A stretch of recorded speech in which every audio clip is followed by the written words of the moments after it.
Certains ont le goût du voyage, pour d'autres, c'est une véritable addiction. Et j'avoue que c'est mon cas. Très jeune, j'ai commencé à parcourir le monde et je ne me suis plus jamais arrêtée. C'est dingue, j'ai l'impression d'être à New York, sauf que les taxis ici sont rouges. Pour vous dire, j'en ai même fait mon métier. Je m'appelle Déborah, je suis belge, mais surtout touriste professionnelle.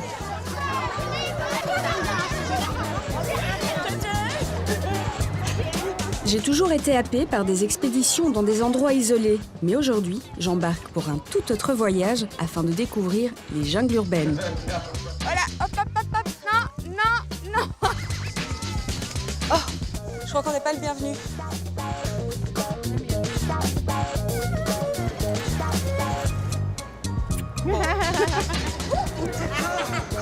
Pour voyager autrement, pas de programme, mais l'envie de me laisser porter au fil des rencontres. Il suffit d'un peu de flair, de bonne humeur et d'un zeste d'humour pour trouver ceux qui deviendront mes guides et découvrir grâce à eux des endroits insoupçonnés. Si j'avais su qu'il y avait autant de marches, je suis pas certaine que je serais montée. Nouvelle étape à Hong Kong. Des gratte-ciel, 7 234 802 habitants et une céréale touriste au milieu. Ah, Ça fait pas mal de pistes à découvrir et tout autant de surprises prometteuses. en tant que belge, les moules frites, ça me connaît, mais alors les moules séchées, j'ai jamais mangé. Allez, bienvenue à Hong Kong.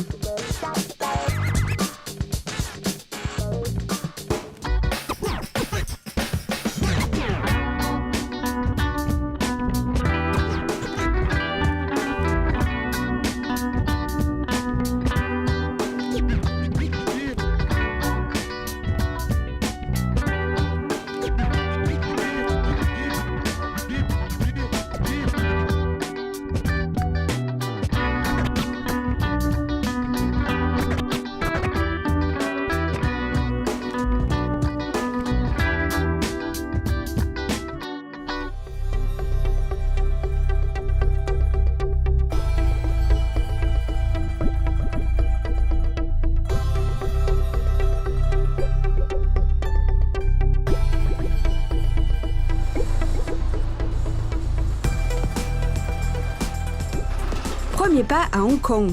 Pour moi, cette ville est le symbole de ces nouveaux mondes qui grandissent à l'autre bout du globe. De loin, on pourrait confondre Hong Kong avec Shanghai ou encore Pékin. Des villes-mondes aussi fascinantes qu'effrayantes pour un regard novice. Ça donne envie d'aller voir de plus près pour me faire ma propre opinion sur celle qu'on surnomme aussi le port au parfum. Petit point histoire géo, Hong Kong se situe en bord de mer au sud de la Chine. C'est une ancienne colonie britannique rétrocédée à la Chine il y a 20 ans. Il suffit de se promener dans les rues pour constater que cette double identité est présente partout. C'est marrant, c'est comme deux villes en une. On a la ville dimension européenne et puis après, ça continue.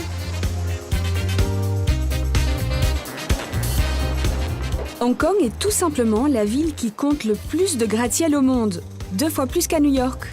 Je sens que la fin de la semaine, je vais avoir un torticolis. À force de regarder comme ça. Salut, ça va?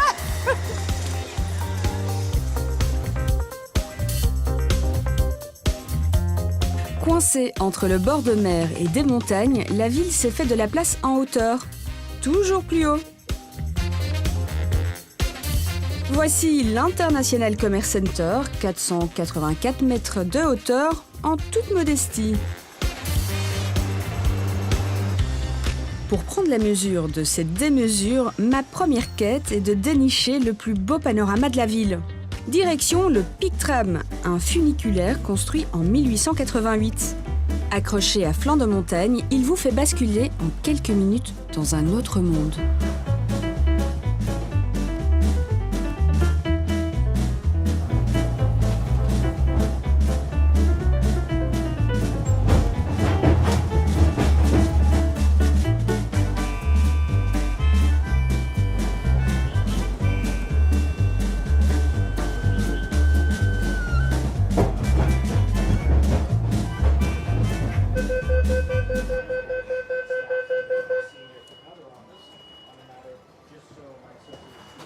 Me voilà arrivé au Pic Victoria, le point culminant de Hong Kong. 555 mètres d'altitude au-dessus des buildings, c'est un havre de paix et aussi un des quartiers les plus chers au monde.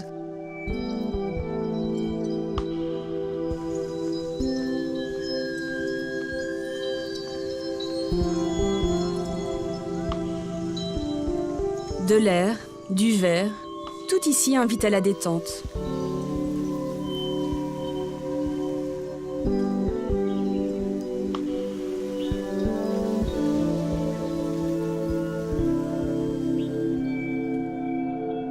Je pars en quête d'un guide et là, clairement, je tiens une piste. Bonjour. Bonjour. Comment ça va? Ça va? Ça va? Et toi? C'est ta première fois ici? C'est vrai, c'est la première fois que je viens ici, mais vous faites quoi? Vous avez plein d'appareils photo? Oui, car ici c'est un des spots photographiques les plus populaires de Hong Kong. Et les Européens viennent aussi prendre des photos ici. Mais nous aujourd'hui, on va faire un peu plus que des simples photos de touristes. On va en dehors des circuits touristiques. C'est quoi l'idée? On explore des lieux abandonnés à Hong Kong. Et là, on est sur le point d'aller visiter un manoir abandonné. C'est pour ça que vous portez les masques. On essaye d'être le plus discret possible. C'est pour ça qu'on porte des masques. Le plus important pour nous, ce sont les bâtiments, pas nos visages. C'est pour ça qu'on préfère garder l'anonymat. Tu veux te joindre à nous? Tu la laisseras venir avec nous? Ouais, bien sûr, pourquoi pas. Bon, t'es prête? Des explorateurs urbains, masqués, en route pour une maison abandonnée, c'est exactement ce que je cherchais. Knox et Ghost m'expliquent que l'exploration urbaine est une véritable discipline qui consiste à aller visiter des lieux oubliés. Une sorte de voyage dans le passé, et l'idée n'est pas pour me déplaire.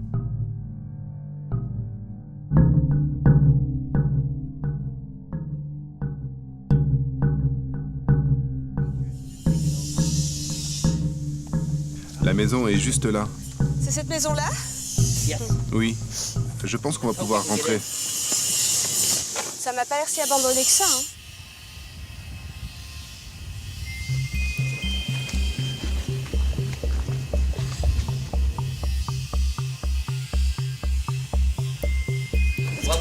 Bienvenue au manoir du dragon. Allez, venez, venez.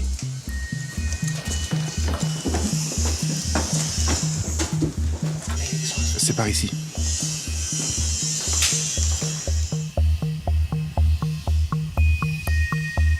C'est quoi que tu préfères, l'intérieur des maisons ou vraiment l'extérieur, l'architecture extérieure? J'aime l'architecture des vieux bâtiments, car ils étaient construits avec attention et patience, alors que les nouveaux bâtiments ne sont faits qu'avec l'argent et la loi du commerce. Il faut les faire vite, donc je pense que les gens mettaient plus de cœur avant dans l'ancienne architecture. Comment ça se fait qu'elle n'est pas habitée, cette maison?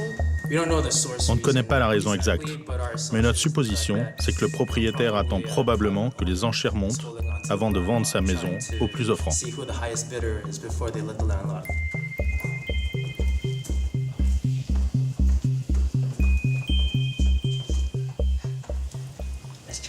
Allons voir cette pièce. Tu vois ça? C'est un déshumidificateur d'air, car ici à Hong Kong, l'air est très moite et l'humidité est très forte. Je pense que ce bâtiment a appartenu à un type très riche. Ici, on est dans une sorte de cinéma privé. C'est ce qui expliquerait pourquoi c'est si sombre et insonorisé partout. Vraiment étrange cette pièce.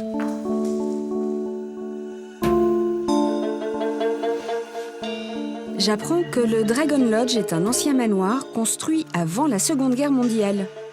Rénové, abandonné, il est depuis 20 ans une histoire en suspens. Dans le dédale des pièces, plusieurs époques se croisent et me permettent d'imaginer différentes générations se succédant ici. Mais à cette histoire s'en conjugue une autre, plus mystérieuse.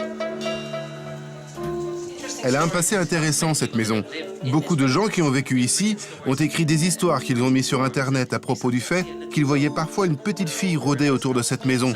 Donc après avoir vécu ici pendant quelques années, ils ont déménagé. Dis Ghost, je me sens pas si hantée que ça, cette maison, hein. Moi, je la trouve plutôt sympa. Oui, la journée, la maison est très belle, mais le soir, elle est vraiment effrayante. J'essaye de me faire peur, mais ça marche pas. Moi, franchement, si je devais habiter en ville, c'est ici que j'habiterais. Je la trouve canon, la maison, et puis la vue, elle est imprenable. Même si tu voulais, tu ne pourrais pas, parce qu'ici, c'est vraiment très cher. Tu vois la zone là-bas, vers les hautes tours? Toute cette zone, en fait, est quasi neuve. Tout ça n'existait pas il y a 10 ans. Donc en fait, ils construisent sur l'océan, c'est ça? Ils agrandissent encore la ville? Ouais, ils prennent des bouts de la montagne et ils les mettent sur l'océan. Ensuite, ils tassent tout ça pendant quelques temps pour faire de solides fondations. Et après, ils font des gratte-ciel. Tous les 10 ans, vous avez un autre paysage. C'est pour ça que c'est capital pour nous de filmer, pour garder une trace de ce patrimoine, parce que la ville change tout le temps. Oui, voilà. La ville s'agrandit chaque jour et on perd des bouts d'histoire comme celui du manoir. Partout en ville, il y a des bâtiments qui tombent en ruine et c'est notre histoire qui est en train d'être démolie. C'est amusant parce que quand je vous entends parler de la ville, on dirait qu'elle est vivante, quoi, qu'elle bouge, qu'elle grandit, qu'elle est en constante évolution. Ici, comme tout change tout le temps, le plus important pour nous, c'est l'exploration urbaine. Oui, je pense qu'il a raison. Parce que c'est dans la nature humaine d'explorer ses environs, comme toi, qui fais des voyages. Et je pense que c'est ça qui nous rassemble tous. On cherche de nouveaux espaces et de nouvelles explorations.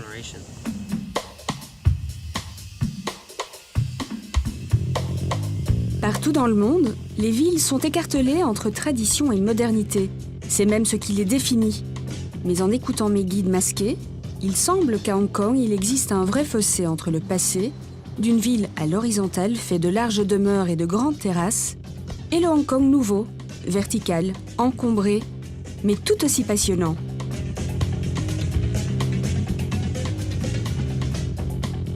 À travers leurs explorations, les deux amis racontent une histoire de Hong Kong. Avec un certain sens de la mise en scène, ils rendent hommage à tout un patrimoine, tout en interrogeant un mode de développement. Et il est tout aussi étonnant de voir que ce sont des jeunes qui s'engouffrent dans ces chemins oubliés. L'un est asiatique, l'autre caucasien, tous deux fils de Hong Kong. Un symbole de plus dans cette ville qui réunit bien des mondes en un seul lieu.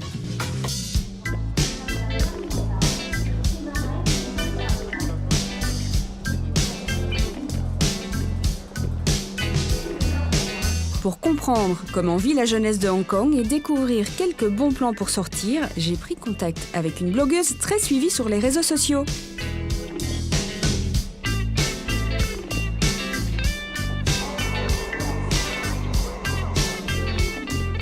Nam est fan de nouvelles tendances culinaires. Elle m'a donné rendez-vous dans un des nombreux marchés de la ville. J'ai donc un nom, un visage et un lieu. Ça devrait être facile. Enfin presque.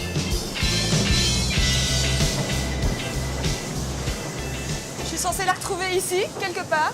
Où es-tu? Excusez-moi, vous êtes Nam? Nam? Enfin, je te trouve. Bonjour. Salut, ravie de te rencontrer. Je t'ai cherché pendant au moins une demi-heure. Alors, tu m'emmènes où, là?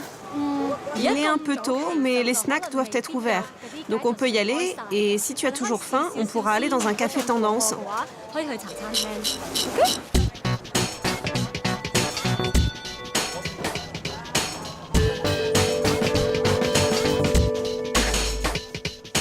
Dans les pas de Nam, je réalise que la gastronomie à Hong Kong, c'est avant tout du fun, de la couleur Et bien sûr, des smileys. J'ai donc goûté des glaces en forme de fleurs, C'est joli, hein? Et en plus, ça se mange. des beignets en forme de monstres tout mignons. Bon, on attaque? J'adore, c'est trop mignon, il faudrait en avoir des comme ça à Paris. Et j'ai aussi dégusté un thé glacé servi, eh oui, dans un flamant rose.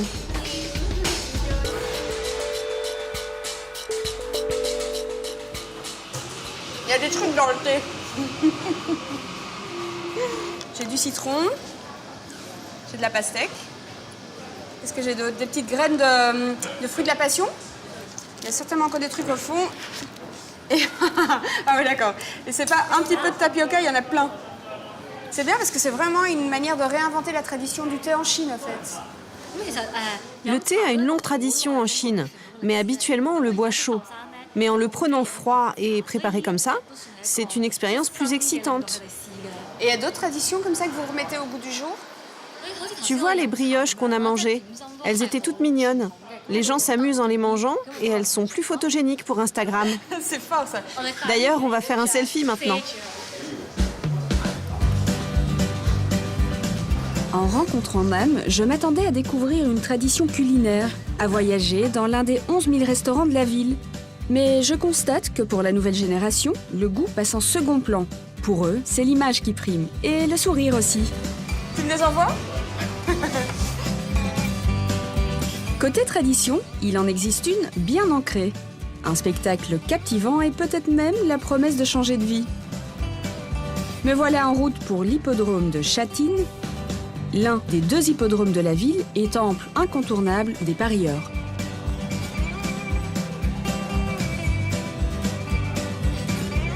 La course équestre est une tradition vieille de 150 ans. À Châtine, elle rassemble encore chaque jour plusieurs milliers d'amateurs. Je m'attendais à un monde de fièvre et de fureur, et bien pas du tout. J'ai plutôt l'impression d'être dans un aéroport sans vraiment savoir vers où voler.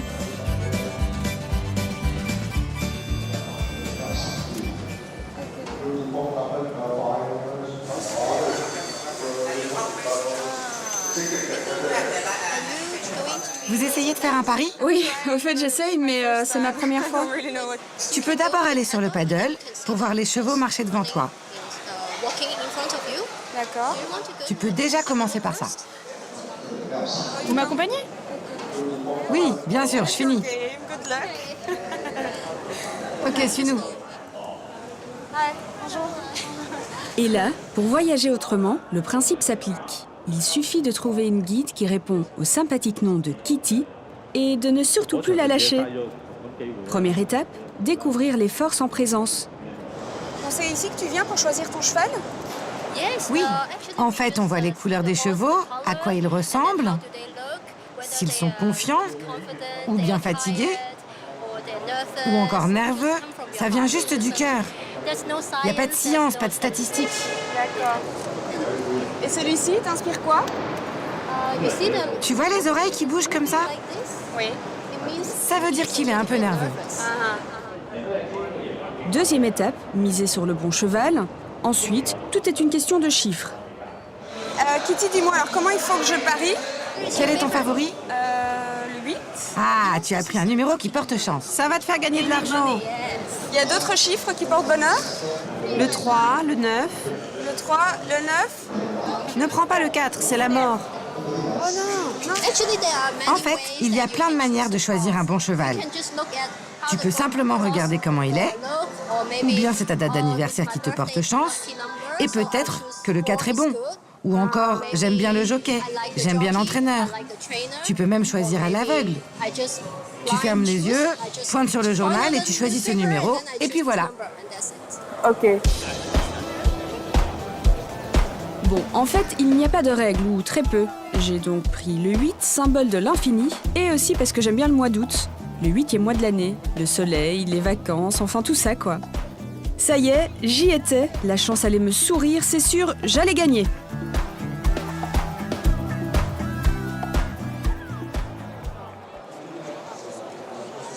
Tu viens souvent ici?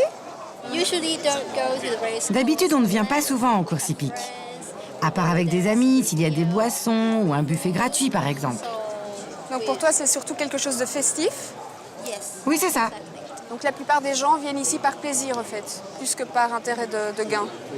Quelques personnes pensent que « Ah, tiens, si je parie 100 $, je peux en gagner 1 million. » Ouais, je peux les gagner ou je peux les perdre aussi, hein. C'est pas toujours...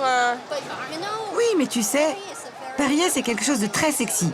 Parce que parfois, tu commences à parier, et puis tu recommences, car tu aimes ça. C'est l'adrénaline. Ah, c'est une addiction quelque part, d'accord, c'est ça. Donc une fois que tu joues, tu as envie de continuer, de continuer, de continuer. Oui. Ouais. Mais toi, t'as jamais attrapé le virus? Je choisis 3 ou 4 courses sur lesquelles je parie, et ça me suffit. Alors que la course démarre, je comprends en quelques secondes que, oui, la course de chevaux peut être une drogue à effet immédiat. J'adore, tout le monde est au taquet. Allez, vas-y, Superman. I'm gonna win, I'm gonna win. Ah, ils sont là, ils sont là, ils sont là.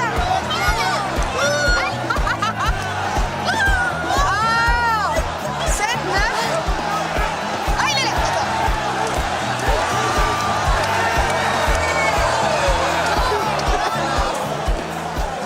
Je l'ai perdu de vue. Je sais pas si j'ai gagné ou perdu. No, we bien, les gens vivent le truc à fond, quoi. Tu vois, il y a des mimiques incroyables. C'est parce qu'il joue beaucoup d'argent. Ah, bah oui. Il ne joue peut-être pas 10 €, mais 10 000. Il y a des gens qui parient des gros budgets comme ça? Oui, il n'y a pas de maximum. Il y a des gens ici, à côté de nous, qui jouent genre 1 million d'euros. Oui, et peut-être qu'autour de nous, il y a des gens très riches. Ils peuvent peut-être parier 10 000 $ sur un cheval, puis 10 000 sur un autre cheval. Personne ne sait. Même si ces gens-là ne paraissent pas forcément très bien habillés, ils ont énormément d'argent. C'est la réalité. Bon, j'espère qu'il y a encore une prochaine course. Je commence à voir les gestes, là. Bon, on rejoue. Au cœur de Hong Kong, des fortunes se font et se défont au rythme d'un galop. Ce soir, je n'ai rien gagné, quoique je repars riche d'une nouvelle expérience et surtout de 2 nouvelles amies. Juste ce qu'il me fallait pour bien profiter de mon voyage.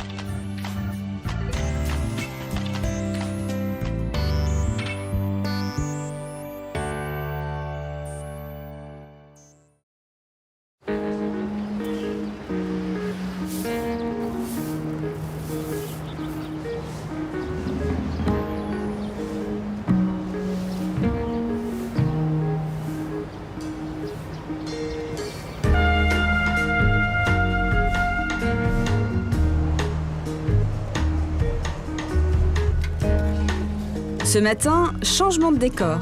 Hong Kong est une presqu'île et à seulement quelques kilomètres de la mégalopole, on trouve des petits villages de pêcheurs, dont celui de Tai Po.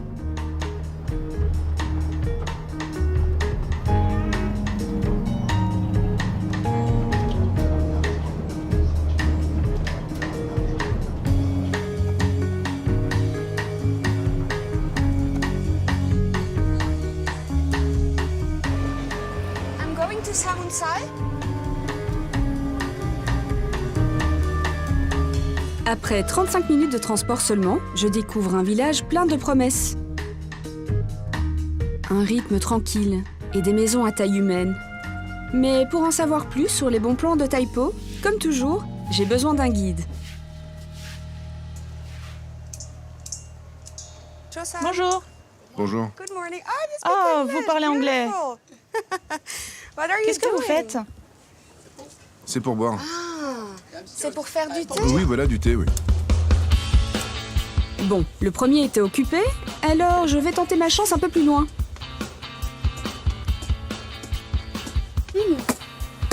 Tu m'aiderais à couper l'arbre? D'accord, je vais vous aider. Comme ça? Ouais, voilà. Alors, attention.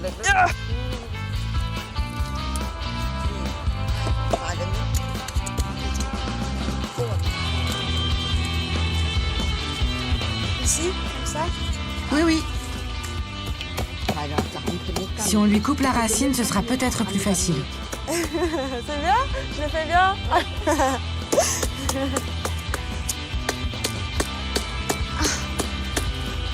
C'est pas facile, hein? Ok. Ok, on va faire comme ça, c'est mieux.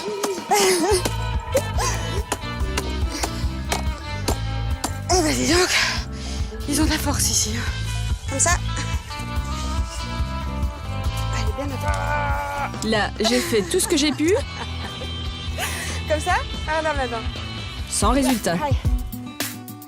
J'ai donc poursuivi mon chemin et tout le monde m'a dit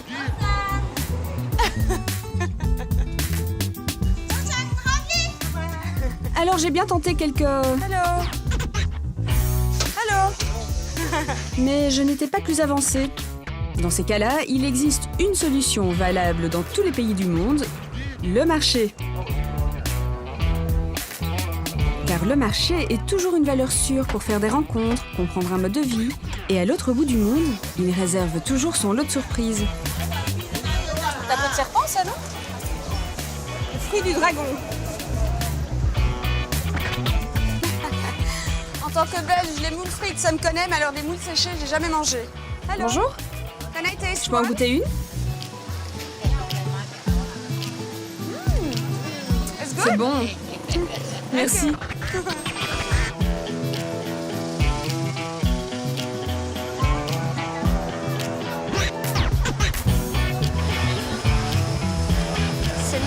marché, on peut pas avoir mieux comme endroit en fait pour acheter du poisson frais. Et ici, pas de doute, le poisson est frais. Pour ne pas dire vivant et carrément en forme. Oula, doucement les copains, j'ai déjà pris ma douche ce matin.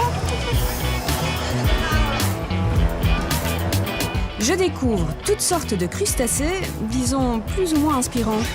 Alors ça, je sais pas ce que c'est, mais en tout cas, il y a de quoi manger. Ah d'accord, ok. Il n'y a pas que des poissons apparemment, il y a aussi des crapauds. Les crapauds... Non, j'étais pas vraiment fan. Du coup, j'ai vraiment besoin de trouver un guide, ou plutôt un gastronome. C'est des tortues. Vous mangez des tortues? Oui, en soupe. Il y a des restaurants en haut où ils peuvent les cuisiner. Si tu veux, tu viens avec moi et on va goûter ensemble. Les tortues, non, je suis pas trop tortue. Enfin, j'adore les tortues, mais non, je veux bien vous joindre pour le lunch, mais peut-être on peut choisir autre chose. On va aller voir. Ouais, bien sûr, allons-y. Désolée, hein. Sorry. C'est là. C'est là. Voilà. Ça, c'est bon. Des crevettes arc-en-ciel. Ça vous botte? Ah ouais, j'adore ça. Bon bah c'est bon, on a eu une bonne pêche, hein? Et les légumes, on les trouve où? On doit aller au restaurant. Ce sont eux qui fournissent les légumes. Grâce à Joseph, je comprends qu'au marché de Taipo, on fait ses courses en bas et qu'il suffit de monter à l'étage pour les apporter en cuisine et déguster le plat de son choix. C'est génial. Tout d'abord, il faut choisir son cuistot. Lui confier nos crevettes et se mettre d'accord sur l'assaisonnement. Ensuite, il suffit d'attendre quelques minutes. Au menu du jour, crevettes arc-en-ciel et nouilles sautées. Et voilà, c'est prêt. Ah, c'est nos crevettes. Un restaurant qui propose des plats sur mesure. C'est chaud, mais c'est frais. Je pense qu'on va se régaler. Allez, bon appétit. Et sincèrement, c'est plutôt un succès. C'est le genre de truc qu'il faut manger avec les mains, ça. Après, on peut se lécher les doigts. Bah ouais, bien sûr, ça se mange avec les mains, ça. Dis-moi, ça c'est une canne à pêche, ça sert à quoi? Ça, ah, c'est pour voler. Dans ce sac, il y a un cerf-volant, un très grand. Et il y a un parc pas loin qui s'appelle le Waterfront Park. Oui. Et c'est un lieu très connu pour le cerf-volant. Si tu as un peu de temps, tu viens avec moi cet après-midi. Ah, ce serait génial. Juste après le repas. Ah, ok. Un déjeuner en tête-à-tête et me voilà conviée à faire du cerf-volant. C'est bien sûr une invitation que je ne pouvais pas refuser. J'adore ça, quand une rencontre imprévue me mène sur un chemin inconnu. Allez, c'est parti, direction le parc de Taipo.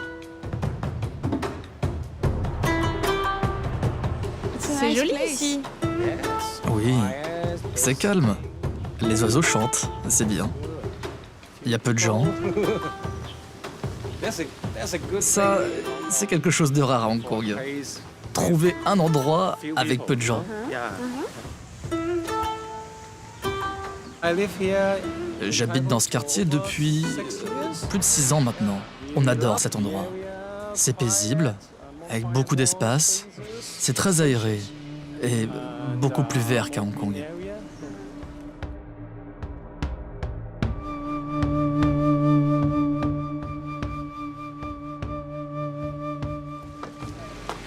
Eh, regarde ça, des cerfs-volants géants. C'est pas du petit cerf-volant, ça c'est vrai. Je crois qu'il y a de l'action par là-bas.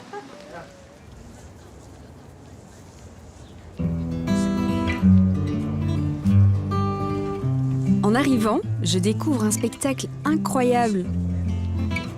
Un ballet aérien de monstres de soie.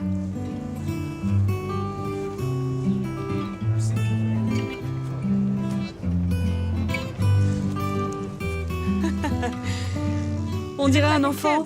C'est lequel ton préféré? J'aime beaucoup celui en forme de poisson. Ce poisson?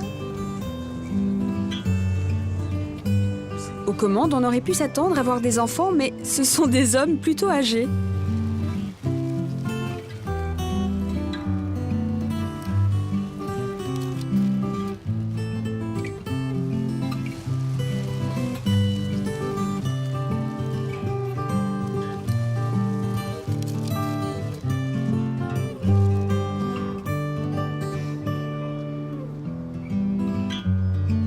À Taipo, le cerf-volant est une affaire sérieuse entre les mains de spécialistes.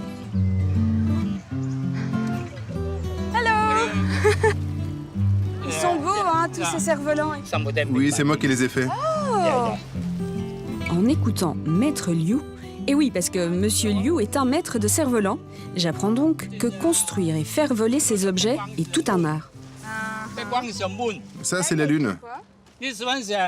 C'est inscrit « Le loup enragé de la nuit ». Le loup enragé de la nuit.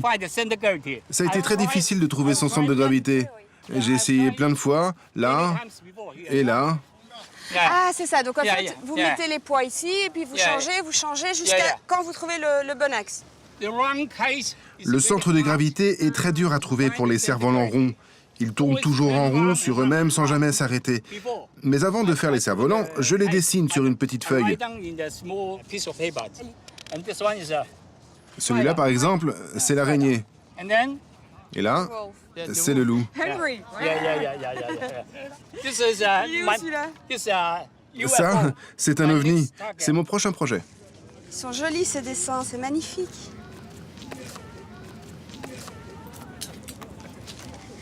Vous fabriquez comme ça tous vos cerfs-volants à la main? Oui, bien sûr. C'est qui vous a appris à faire ça? Personne ne m'a appris. J'ai sorti tous ces modèles de ma tête. Le cerf-volant, c'est une tradition chinoise, non? Oui, le cerf-volant date de très très longtemps. Ça remonte à plus de 2000 ans. Mais les premiers n'étaient pas faits en tige plastique ou autre matière synthétique comme aujourd'hui. Les premiers étaient faits en bois. C'était très lourd. Ils étaient très difficiles à faire voler. C'était il y a plusieurs millénaires. Au départ, il y a très longtemps, les cerfs-volants servaient à envoyer des signaux pour demander de l'aide. On marquait sur un petit bout de papier « J'ai besoin d'être ravitaillé en nourriture, en eau ». Et puis on les faisait voler très haut. Ensuite, on coupait la ficelle. Oui, on coupait la ficelle et le cerf-volant retombait au loin. Et ceux qui le ramassaient ouvraient le papier et lisaient « Ah, mon ami a besoin d'eau, de nourriture, je vais pouvoir l'aider ». Et aujourd'hui, vous écrivez encore des petits messages? Mais non. Aujourd'hui, on utilise le téléphone. On envoie le message comme ça. C'est quand même plus simple. Oui. Est-ce que vous transmettez ce savoir-faire aux jeunes aujourd'hui? Oui, j'ai enseigné pour tous les âges, du plus jeune au plus âgé. Et j'essaye de leur enseigner tout depuis le début de la conception jusqu'à l'envol du cerf-volant dans le ciel. Bien sûr, parfois il y a de la casse. Et dans ce cas, je leur montre comment on fait pour réparer. C'est important pour vous de transmettre cette tradition, finalement, qui a déjà plus de 2500 ans aux jeunes? Oui. Pourquoi? Sans doute parce que pour moi, c'est important la transmission. Je ne veux pas garder la science du cerf-volant juste pour moi. Ça n'aurait pas de sens. Et je ne veux pas que ce savoir-faire se perde. C'est pour ça que je partage avec quiconque s'intéresse au cerf-volant. Mais le parc, il n'est pas assez grand. Vous allez regretter après que tout le monde s'y remette. Non, je ne veux pas regretter, car Hong Kong nous a vraiment dédié cet endroit. C'est le seul où tu peux faire du cerf-volant. Ce lieu nous est réservé. C'est un espace que le gouvernement nous a entièrement dédié. Regarde là-bas, il y a un panneau qui dit « Aire des cerfs-volants ». C'est un espace tout à fait officiel. Ce lieu est vraiment dédié, consacré aux cerfs-volants. Oui, juste pour les cerfs-volants.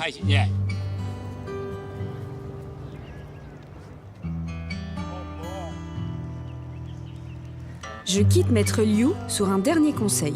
Alors si je veux apprendre à faire voler un cerf-volant, il n'y a qu'une seule chose à faire, mettre la main à la pâte.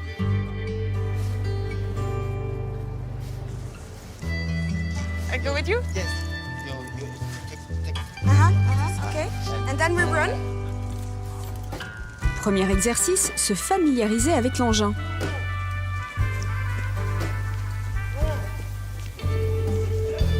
Ok.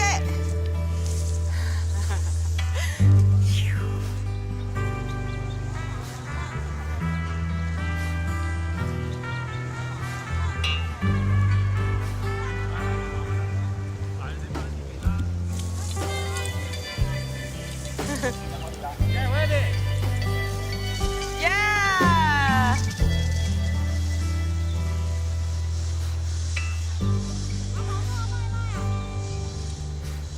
Bientôt, c'est à moi de piloter. C'est la première fois que je fais voler un cerf-volant, enfin, que j'essaye. Ok, 1, 2, 3. Ok, one again.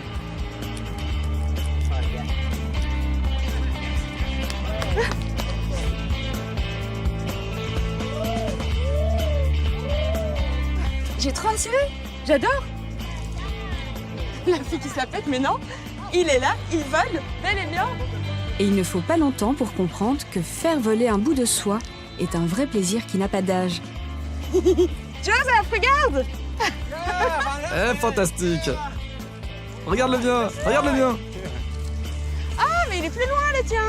Parce que c'est tout simplement grisant de danser avec le vent. Même si le pilote ou le vent ne sont pas toujours au point. Non. Voilà, hop. Oh là là, je vais me prendre dans l'autre, là. Non, I'm sorry. Ah oui, là, faut raccourcir le fil, parce qu'il y a le coco qui arrive. Non. Ok. Oh, libre. Pardon. Chute libre. Comme quoi, ça tient qu'à un fil. Cours, va vite le rattraper. Oh, bravo, l'oiseau.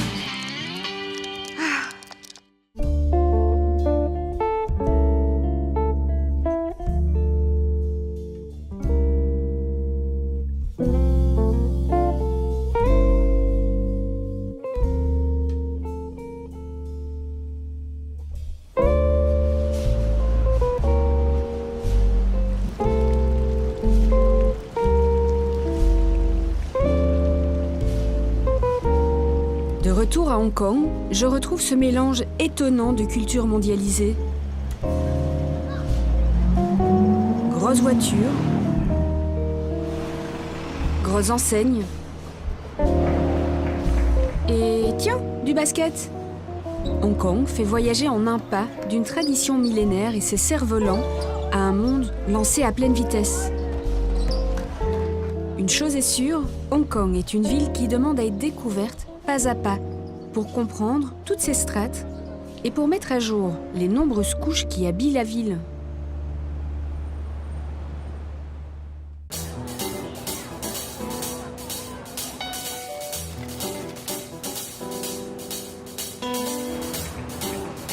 Ce matin, je pars découvrir le parc de Kowloon. 31 000 m² de verdure au cœur de Hong Kong. Kowloon était historiquement un bastion fortifié. La conquête japonaise en 1941 rasa les murs qui protégeaient la place forte. Et c'est finalement un jardin qui vit le jour après la Seconde Guerre mondiale. Mais les soubresauts de l'histoire ne s'arrêtent pas là.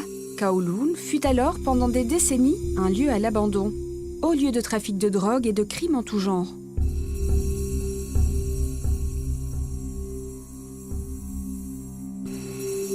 Dans ce temple de verdure, impossible d'imaginer aujourd'hui la face cachée de Hong Kong.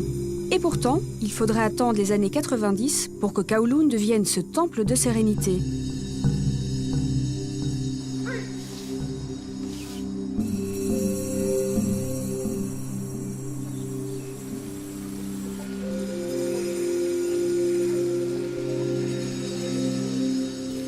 Ici, tout invite à ralentir, à peser ses mots, à peser ses pas, pour découvrir une spiritualité et de curieuses pratiques.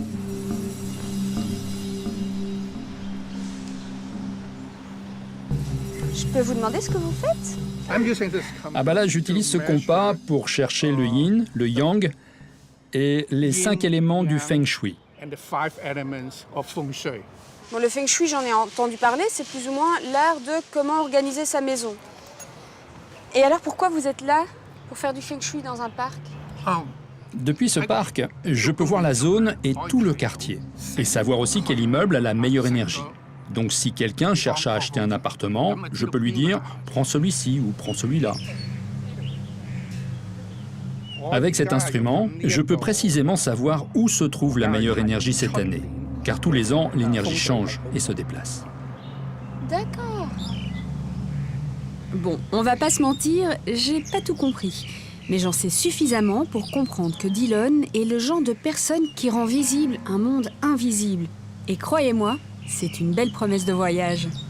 Le mot feng shui, ça veut dire quoi en fait? Ah, littéralement, le mot feng shui veut dire le vent et l'eau. L'eau, c'est l'énergie, ok? Et le vent transporte l'énergie. Voilà pourquoi ils sont indissociables. Donc ici, c'est le cadre idéal en fait. On a du vent et puis on a de l'eau.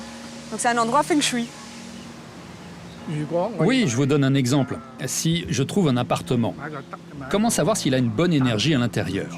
Eh bien, il faut vérifier que le vent peut bien apporter l'énergie, c'est-à-dire l'eau, dans l'entrée principale. Parce que c'est l'eau qui vous donnera cette énergie et vous rendra de plus en plus fort. En fait, les gens qui veulent acheter un nouvel appartement font une étude de marché et puis une étude de feng shui pour voir si cet appartement-là leur convient. Et il n'y a pas une histoire de dragon aussi entre les immeubles, un truc comme ça? Ah bah oui, si tu vois un paysage, pour toi, c'est un paysage. Mais pour un maître du feng shui, quand il voit une montagne, il voit un dragon. Et c'est bon d'avoir un dragon derrière soi. Ça vous soutient, c'est très important. Donc en fait, si je veux venir habiter à Hong Kong, l'appartement qu'il me faut, c'est avec une montagne dans le dos, vue sur un lac. Eh oui, c'est exactement ça. Est-ce qu'il y a d'autres éléments qui sont ici du feng shui qu'on utilise vraiment dans la vie quotidienne ici?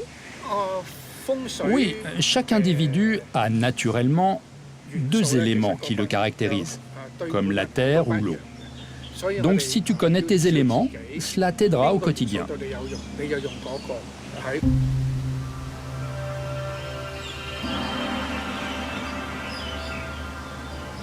La terre et le feu donc. Dillon m'explique qu'il existe un lien direct entre notre naissance et les éléments feng shui.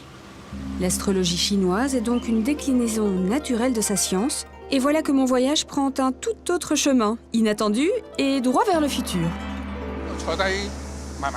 Allez, viens, on va s'installer ici. Ici?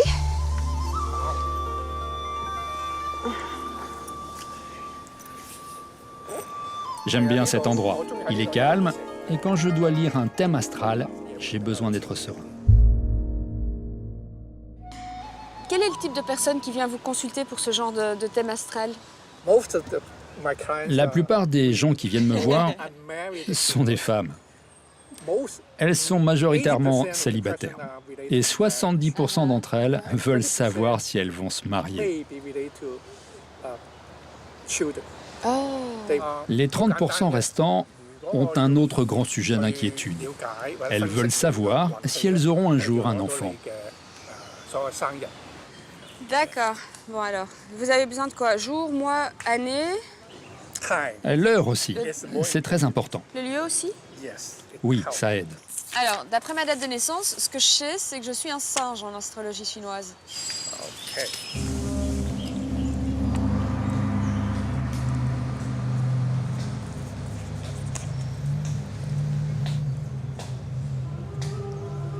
Tu vois? J'y comprends rien, c'est du chinois pour moi. J'ai juste transposé ta date de naissance dans le calendrier chinois. Ici, c'est l'année, le mois, le jour, et là, c'est l'heure. Je peux analyser beaucoup de choses avec ta date de naissance. Ta personnalité, ta chance, ta vie amoureuse, ta carrière. D'accord. Et alors, ça dit quoi? Alors, ce que je vois, Déborah, c'est que tu es un singe et que tu es très active. Le singe est un animal vif. Il est toujours en mouvement. Une personne qui est singe ne peut pas rester assise à un bureau indéfiniment, par exemple. C'est vrai, c'est vrai. Les singes sont compatibles avec plusieurs autres animaux. Tout d'abord, il y a les gens qui sont serpents, les dragons, et il y a aussi les rats. Et vous êtes de quel signe alors, vous? Moi, je suis rat, donc on est compatibles. On est fait pour s'entendre alors. C'est génial ça. J'avais bien que je vous avais pas rencontré par hasard. Maintenant, pour les autres informations fondamentales, je vois que vous êtes une personne qui ne cesse d'apprendre, qui a très envie de savoir. C'est vrai. Ah, et félicitations. Ce que je vois, c'est que les 2 années à venir seront pour vous de mieux en mieux. Et je pense même que les 10 prochaines années seront les 10 années les plus importantes de votre vie. Voilà tout ce que je peux vous dire. Mon thème astral serait donc un livre ouvert. Et apparemment, les prochaines pages sont plutôt agréables à tourner. La bienveillance de Dylan et la beauté du lieu sont bel et bien la promesse de jours radieux. Et si en plus les astres sont avec moi, eh bien je n'ai plus qu'à poursuivre mon voyage et profiter.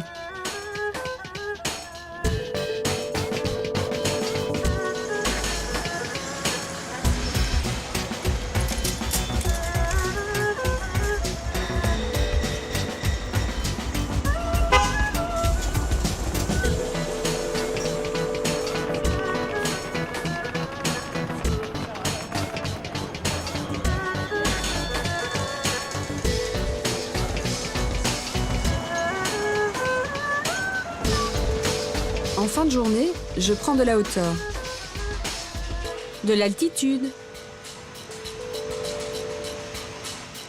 Enfin, je fais carrément une ascension.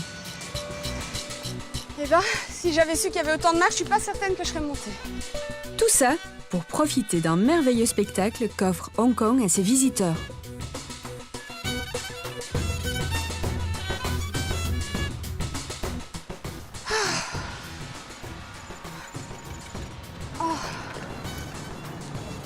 Salut. Hi. Ça va? You okay? Oui, ça va. C'est du sport hein, pour monter jusqu'ici. C'est un peu dur, oui. Mais je suis souvent récompensée par les photos du coucher de soleil, même si aujourd'hui il n'est pas top. On n'a pas de chance en tout cas aujourd'hui, c'est vrai. Et toi, tu vis ici à Hong Kong? Je connais pas ton nom d'ailleurs, tu t'appelles comment? Je m'appelle Laura. Oui, je vis ici à Hong Kong depuis 2 ans. Tu t'appelles comment, toi? Ben, enchantée, Laura. Moi, c'est Déborah. Et avant Hong Kong, t'habitais où? J'ai grandi en Indonésie et je suis venue ici à Hong Kong pour étudier et découvrir la ville. Et c'est quoi les endroits, à part celui-ci, que t'aimes bien à Hong Kong? Moi, j'aime bien ce quartier qui s'appelle Shan Tripo et aussi Shinsun, la baie de Causeway, où il y a le spectacle Son et Lumière, Symphony of Light. C'est un spectacle où les bâtiments s'illuminent sur la musique. C'est vraiment à voir. Ça te dit de venir avec moi ce soir? On y va? Oui, allez, on y va.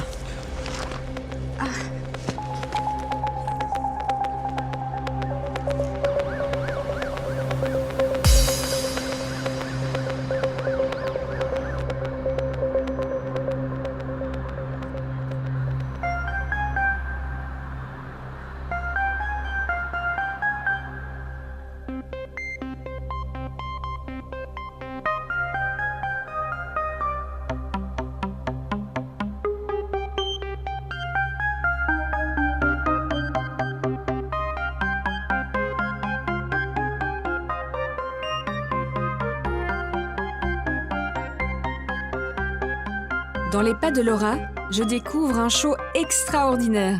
La ville se met à briller de 1000 feux et célèbre sa magie.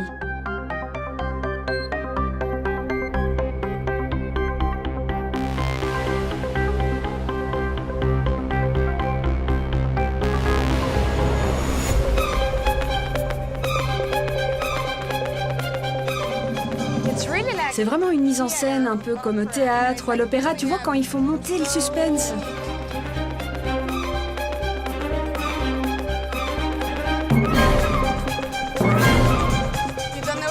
On ne sait plus où donner de la tête, ça part vraiment dans tous les sens.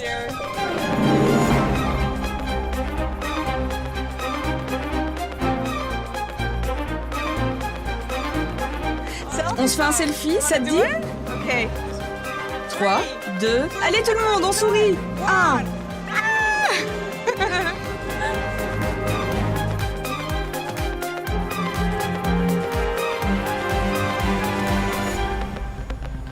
Mon voyage prend fin sous un déluge de couleurs, un spectacle hors norme à l'image de cette mégalopole. Hong Kong est une ville fascinante, colossale. insouciante aussi.